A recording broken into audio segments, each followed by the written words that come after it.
How's it going tonight, guys? Been getting some work done around here. Getting ready to kick on my boiler for my turbine for the first time here. But before I do that, I want to show you guys these empty gas laser emitters. 2 steel plates, 2 copper wires. They don't have to be annealed, I just happen to have them. 2 stainless steel screws, 2 good circuits, cutters, and a screwdriver. And that gives you 2 of them. And I'm going to go fill them with carbon dioxide. Because the main reason why I'm doing the power the way I'm doing it, crazy hiding down the hallway, is I want to get the laser machines set up. So I have carbon and oxygen in here. Kick this on. That'll make carbon dioxide, which will come in here. And take the wrench, kick it kick it that way, which I only need to do that because I hadn't put machine cover on here yet.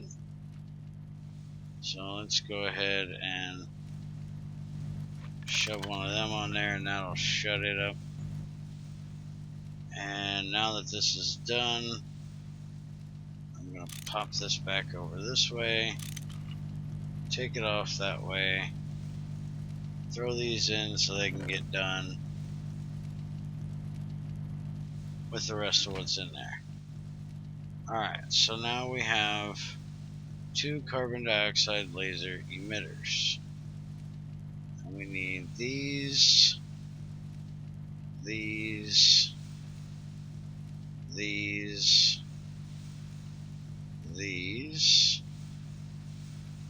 oh, wait a minute, I'm doing this wrong. Throw these up here for a second. This will make the laser engraver. This is number 1 machine I really need. And then the other one, I have to come over here, cut this andradite plate down, which is going to take a minute. While it does that, let's look up this recipe for the actual laser, because I don't remember exactly how to do it. Okay, so it's tin cable, 2 more of them. So we can go ahead and get that done real quick. So we're going to put this here, and these are tin cables. There we go.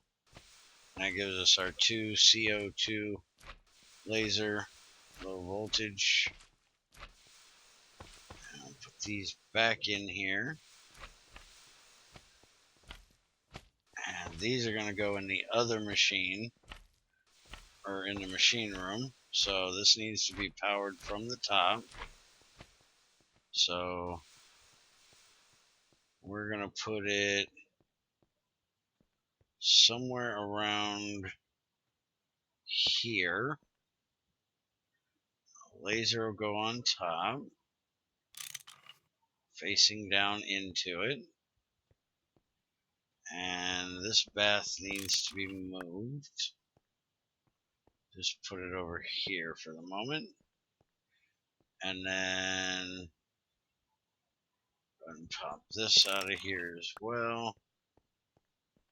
Move it back here. So all the machines I brought from the other place that I haven't got placed yet, wired up, all that good stuff. So then we'll put the other one right here next to it. Let's go see if this plate is done.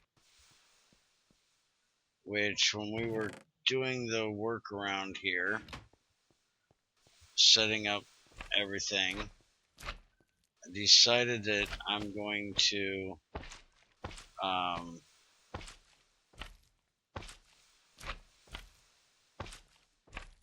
use this room for just ore processing.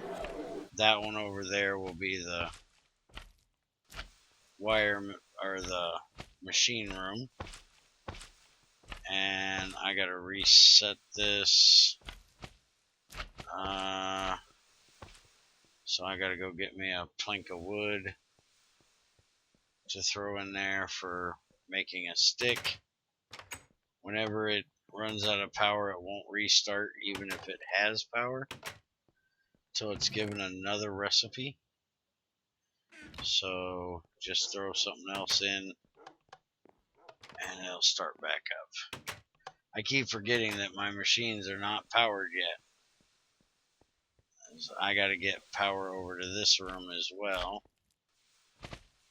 Alright, so that goes in there.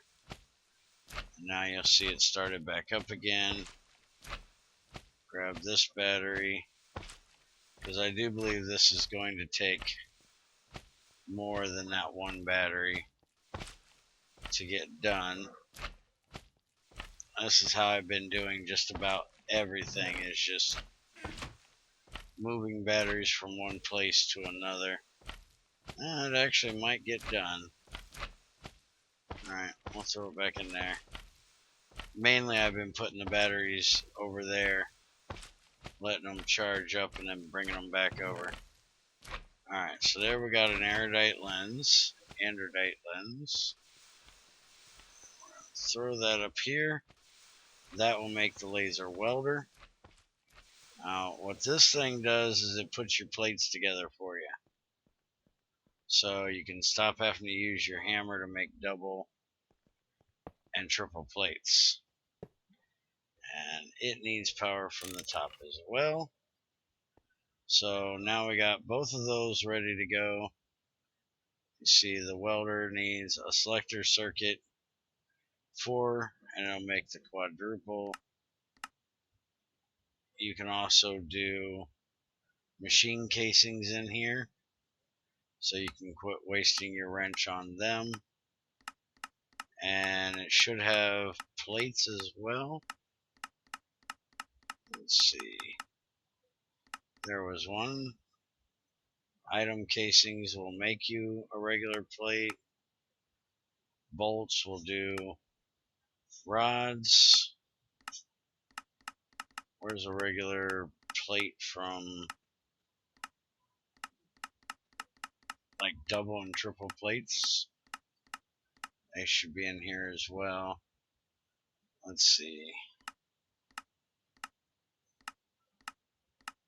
And that's what I thought. I know you can make these and then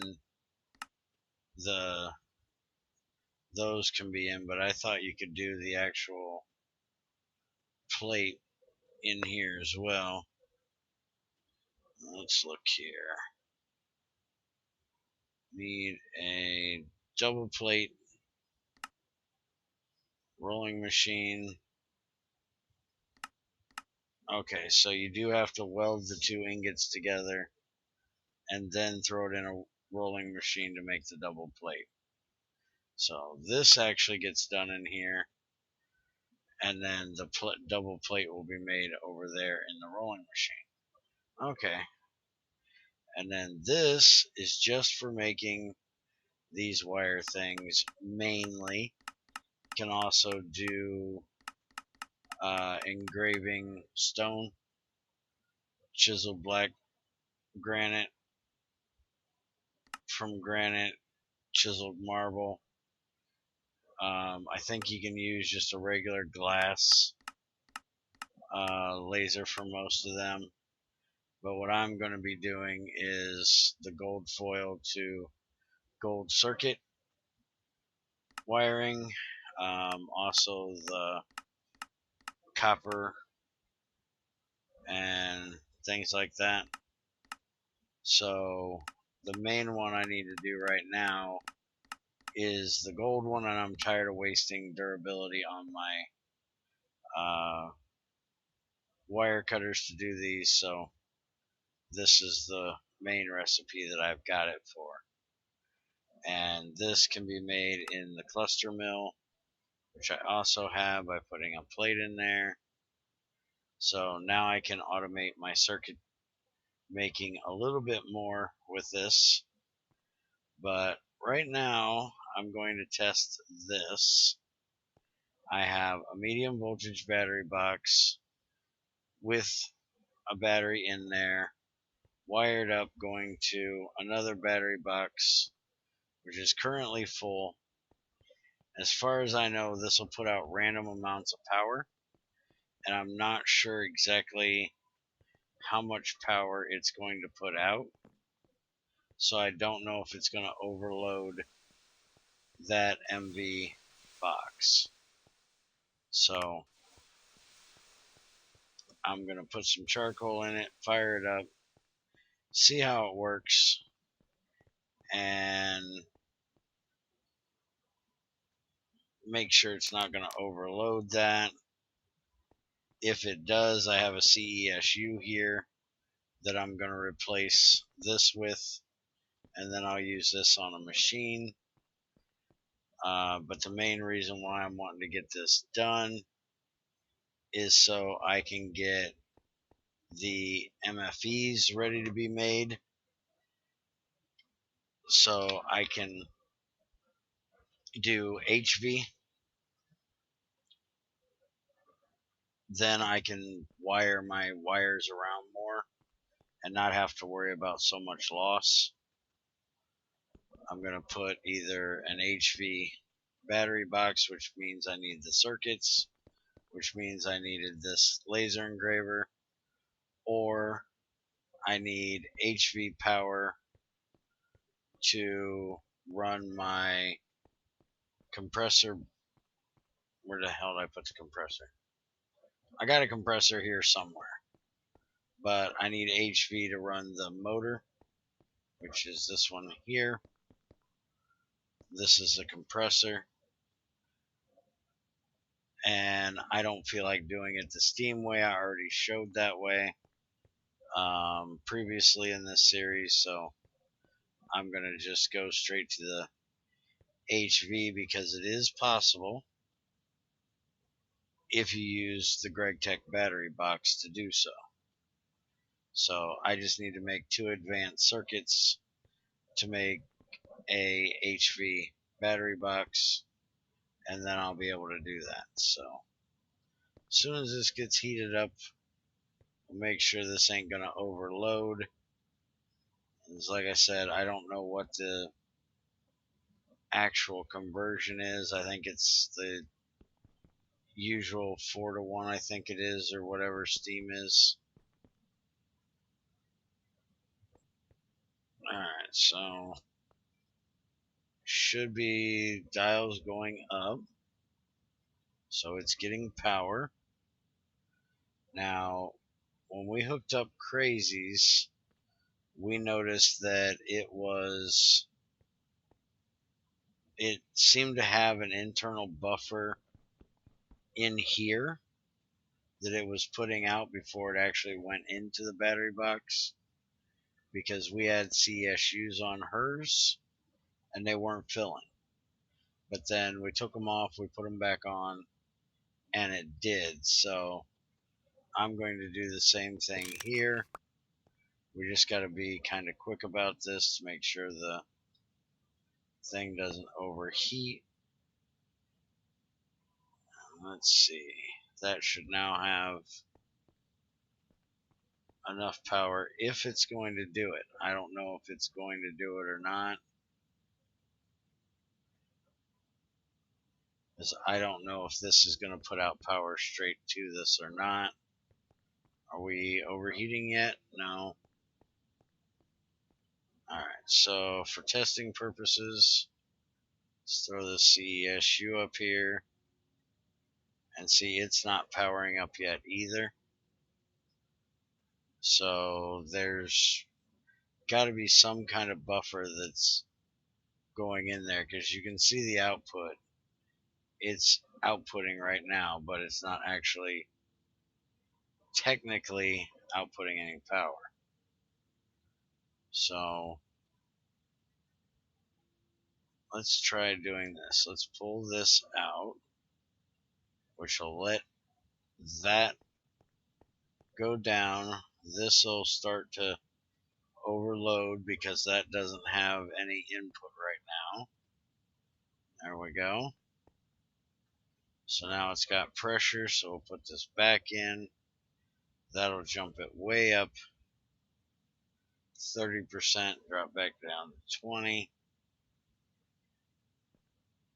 And let's see if the CSU is going to take power now. Let's see, I had this all set up with multiple boilers last time, so mine heated up really, really quick. So I never noticed that it wasn't outputting power. But Crazy's got like 2 lead. Oh, there we go. We got power coming in.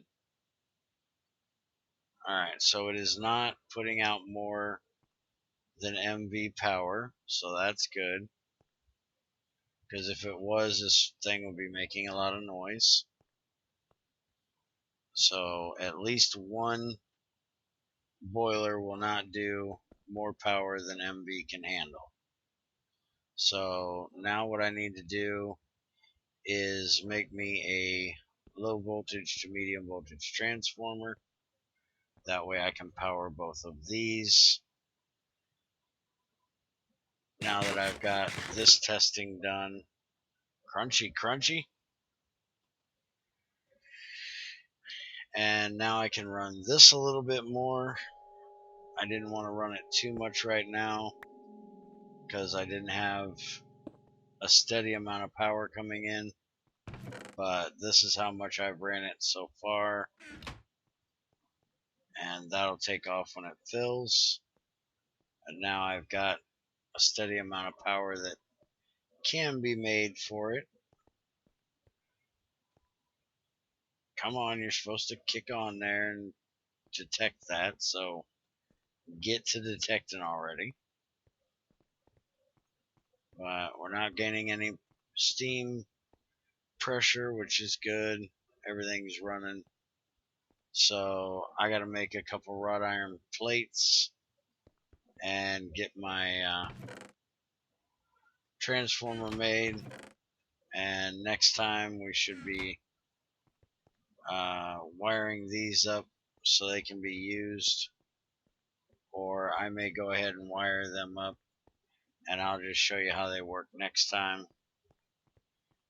Let's see, this thing is filling, but it is draining that, so we are definitely not creating anywhere near the 128 power that this thing takes, because it will drain that battery for sure. So we'll go ahead and pop this back off, sit it over there and let it run through some more. Once I get HV hooked up to this, then I can put a couple more boilers on and feel safer about it, which I'm probably going to be doing very soon. But that's it for tonight's episode. I'm going to get some circuitry made, get me an HV battery box made, got to make some more battery alloy, make me a couple HV batteries, and I will see you next time. Have a good one, guys.